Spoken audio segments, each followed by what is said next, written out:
A lot of people love the idea of a food forest until they actually see what they look like online. Wild, overgrown, and chaotic. And for many, that's where the dream ends. So the question is, can it be both functional, productive, and beautiful? Today, I want to talk about how. Food forests are highly abundant. They're easy to grow. It's a very pragmatic approach to being able to grow a lot of food in a small space. But oftentimes when we focus on the pragmatism of it, we lose the beauty and the magic that comes with a forest. People can get stuck designing their food forests mainly just for yield, function, and layers. And while it's great for the ecosystem, it often leaves beauty behind. But nature's beauty isn't separate from its function. In fact, the most sustainable food forests are the ones that feel inviting and alive. Beauty is what keeps us connected and engaged, and that's what makes it a sustainable system long term. If I'm not captivated by my food forest or any of my gardens, I'm not going to want to go there. I'm not going to want to visit it. I'm not going to want to spend time there. So when I create a food forest that's beautiful and enchanting and creates a mystery, even for me, when I go there multiple times a day, I'm not quite sure what I'm going to see around the next bend. That's when I'm there often. That's when I care for it the most. That's when it becomes its most productive. I wish I was filming this video in the spring or in the summer when everything is abundant and alive and you can see the flowers and you can see the mystery as it blooms around each corner. But alas, it's fall. Here we are. This is when I decided I was going to be doing my food forest series, and so we're going to do the best that we can with what we've got. But just know that this garden is abundant, and you can see my other videos. Go back and see the June tours and the July tours and even the May tours of the food forest. It's incredible and beautiful. One of the reasons why I was drawn to a food forest in the first place is because when I grew up, I loved The Secret Garden. I even watched Matilda, and I remember seeing that garden that her teacher had and just falling in love with it, wondering one day could my life be magical like that. And The Secret Garden was really the main thing that really pulled me in, but I never really dreamed of a vegetable garden. And I think most of us don't. If you look at a vegetable garden, usually it's straight lines, there's garden beds, everything is below shoulder height, right? Most of it is around knee height, actually. And so there's no mystery. It's straight lines, and psychologically, when we see straight lines and straight pathways, it gives us a rushed sensation. It makes us feel hurried. I think this next part is probably one of the most important parts of making a garden magical. Curved paths, gentle turns, and hidden nooks are what add mystery and allure to a garden. The whole idea of you can't see the whole garden at once, you have to explore it. That's what gives us that feeling of magic. And remember, it's magical, it's forest-like. So use natural pathways, things like mulch or moss or grass, stone edging, wood, logs, woven willow fences as edging. You can do all of these things. And so it adds to the mystery, it adds to the magic, it adds to the secret forest, fairy garden area feel to the food forest. And make sure that there are small little clearings, places where the sunlight can shine through and shine on that patch of grass or mulch, and makes you want to lay down a blanket and have a picnic. When a path curves around and suddenly opens up into a small open area, it makes you want to have a resting spot. So have a little bench there, or a small chair, or a rock to sit on. That's what makes it feel like a storybook. And we can be all pragmatic and, it doesn't have to be magical, it doesn't have to be fairy tale like, and maybe that doesn't draw you as much. I don't know. But I do know that there's excitement when you're in a garden like that. And fairy tales, I love them. I mean, my whole channel is called Faye Hollow Homestead because I love fairy tales and I grew up with them and I read them still today. Somebody wise once said, and maybe it was Albert Einstein, and it probably wasn't these words exactly, but it was very close, that A sign of intelligence is a love of fairy tales. Show me someone who's smart, and I'll show you someone who's still reading fairy tales. Anyway, I digress. Mystery and beauty and magic in your life is a good thing, and it feeds your brain as well. When you look at a garden that's just straight beds and there's no mystery, your brain doesn't have to work very hard. It sees what it is, it figures it out quickly. But when there's mystery and intrigue, that's when your brain juices really start running. When I first started this food forest, I boxed myself in. I only planted things that were a harvestable fruit and maybe a couple of herbs. But slowly my mind started opening a little bit more and realizing that just because it is a food forest doesn't mean every item has to be something I can pluck and eat right there. So I added more herbs. And then I realized, well, medicinal herbs are important too. So I added medicinal herbs. And then I realized, well, I need to bring in pollinators. That's one of the most important things. And so I started adding plants that were just for pollinators. And as I dug in, I realized how many of these plants that I was adding that I had totally just not even thought of adding before are actually serving double and triple duty. Some of the herbs that I was adding were also pollinators. In fact, most of them were. A lot of the pollinator plants that I added just for their pollinating benefits, they were also nitrogen fixers. And so I realized that in order for it to be fully functioning, I can't just be focused on the food. I have to be focused on the entire ecosystem. And honestly, that includes me. I need to want to be in my food forest. And beauty was a large part of that. And by the way, after this food forest series is done, there's only a few more videos I'm going to be doing of this.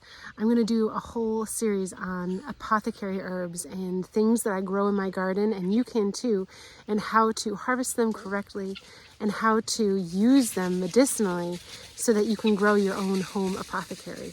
So make sure you subscribe so that you can see those as they come up. Sure, I can't eat bee balm, but I can put it in a tea. And it is going to draw in the butterflies and the bees like crazy. Lupine isn't edible at all, but it does provide nitrogen. So when I have that in my garden, I'm adding food for the plants, not just me. So I started adding flowers in abundance. And you know what happened? The food forest became more abundant as well.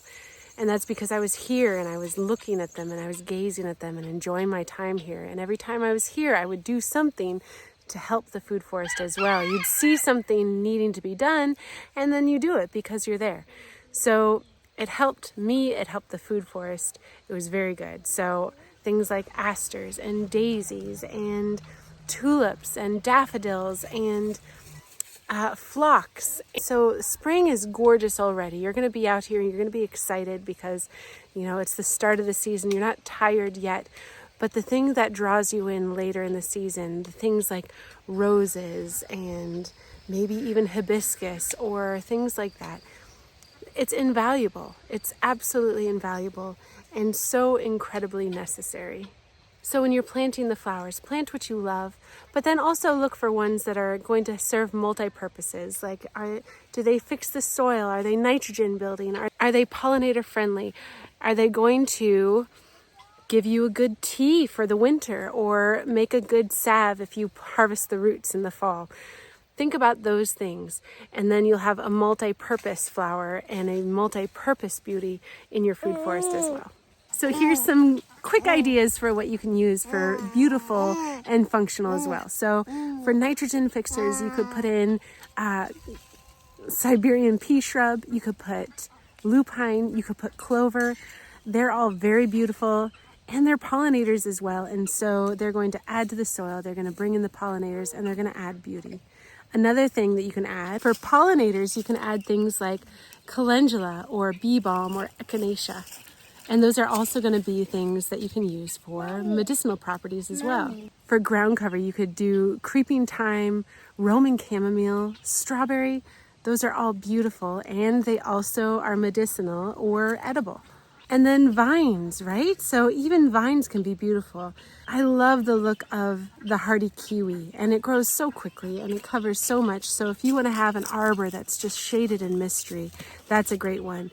You can also do climbing roses, and yes, you can use the hips from them for teas in the sun in the winter. And then also honeysuckle, and make sure that you get the native honeysuckle and not the Chinese one that is if you're in America, because it is invasive here, and we do have a native version of it. So make sure you get that native version of honeysuckle for wherever you are. And that adds beauty, it adds fragrance, and it adds pollinating potential as well. But it's more than just planting more flowers that can make a food forest look beautiful and mysterious and storybook-like. Architectural features also make a garden magical. And so it gives you this sense of this is made for nature, but also humans have been here. And what have they done? What have they created? And maybe it wasn't even humans. Maybe it was fairies. So things like small statues that add a little bit to the mystique. Even just a rustic bench made out of wood is good. A small trellis that you can climb a vine over. A bird bath at the end of a path where you curve around and there it is. It's just, it shows itself to you as you explore. So all of these little tiny features are going to add to the beauty and the mystique of your garden. Hang a little sun catcher from one of your fruit trees, or a little, I have marble insects that I hang from some of my trees, and they look like mosquitoes, and it adds to the mystery, even though it's not the most desirable animal to have in your food forest. Wind chimes too, but there are so many different kinds of wind chimes out there that you can find one that has a very soft, subtle tone. There are some that have only the notes from certain songs in them.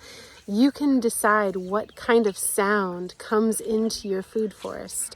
Also, the types of birds that you're feeding will also add to that sound. And then let's not forget lights. So little solar lights here and there. They have these little bobbing solar heads that look like little fireflies in your garden that you can use, or you can use a solar fairy string over your trellis, or little ones that just light the path, or little corners and nooks and crannies of your garden that highlight something special and mysterious. I think of my food forest like a painting. There's structure, there's contrast with the flowers, color, and then the trees and the green and the browns and the blue of the sky. There's light. You have to consider, where are you going to highlight in your garden and let all the light in, or where are you going to create a shadowed kind of hidden secret alcove? There are so many things that you can think of to add mystery and beauty and just wonder to your garden. It does not have to be a mess. So if you're on the internet, you're on YouTube, and you're looking and you're seeing these food forests that just look like wastelands or overgrown fields and just messy and lack of structure and not beautiful, it doesn't have to be that way. It can be gorgeous and beautiful, and you can place your plants intentionally. It doesn't have to be just a huge swath of rhubarb here and then a bunch of comfrey over there and then fruit trees there. Like, I don't know. I was really disheartened when I first started looking at YouTube videos online and saw what food forests look like, because I had read about it and I had created this image in my mind of what it should look like. And that's what I was doing. That's what I was creating on my property here. And then I saw these videos of what they looked like, and it just, it wasn't beautiful. It wasn't what I thought it could be. And so I want to encourage you. There are beautiful food forests out there. Find those. You can look at my videos. My food forest is enchanting, I think. That's me personally, though, but to each their own. Beauty is in the eye of the beholder, right? So find a creator or a picture, or even just an image of what a secret, magical, beautiful garden looks like to you.